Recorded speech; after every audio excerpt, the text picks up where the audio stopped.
Stop the killing, end the occupation. As members of Jewish communities around the world, we are horrified by the violence that is sweeping the streets of Palestine, Israel, costing the lives of over 30 people, both Palestinians and Israelis, in the past 2 weeks alone. A 2-year-old girl in Gaza was the youngest of 4 Palestinian children who were killed in the past 2 weeks.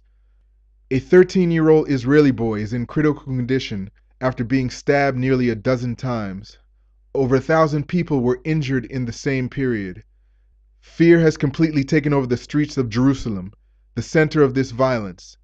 Israelis shooting Palestinian protesters in and around East Jerusalem. Palestinians stabbing and shooting Israeli civilians and policemen in the middle of the streets. Israeli forces killing Palestinian suspects when they are clearly not a threat and without trial. Palestinians throwing stones at passing cars. Israeli mobs beating up Palestinians or calling on police to shoot them. Humiliating strip searches of Palestinians in the streets. All of these have become a daily occurrence in the city in which we are raised to pray for peace, as well as other places in Israel, Gaza, and the West Bank. While violence is visible on the streets, it is also occupying people's minds and hearts. Fear is bringing out the worst of people, and the demand for more blood to be shed, as if this will repair the damage done. Fear and racist rhetoric are escalating the situation. The Israeli government is once again responding in a militarized way. There have been hundreds of arrests. Palestinian access to the Al-Aqsa Mosque compound have been limited. Parts of the Muslim quarter of the old city of Jerusalem have been closed to Palestinians. Open fire regulations have been changed to allow the use of sniper fire against children. A minimum sentence for stone throwing has been introduced, including for over 150 children arrested in East Jerusalem alone in the past few weeks. And now there are talks of enforcing a curfew or even a closure of East Jerusalem.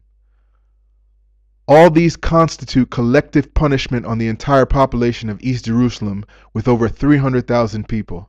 In the past, these measures have proven themselves ineffective at ending violence.